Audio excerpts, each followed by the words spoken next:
All right, everybody, this is my review of the Smith & Wesson paring knife. I just got this in the mail today.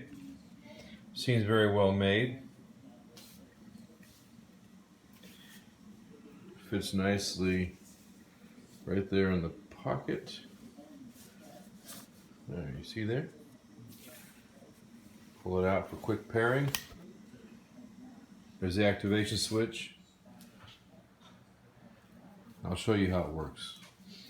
So you're walking down the street, minding your own business, and all of a sudden you see a tangerine.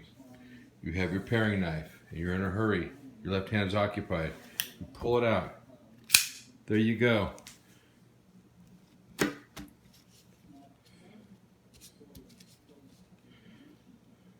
Meanwhile, your other hand is still holding your book bag.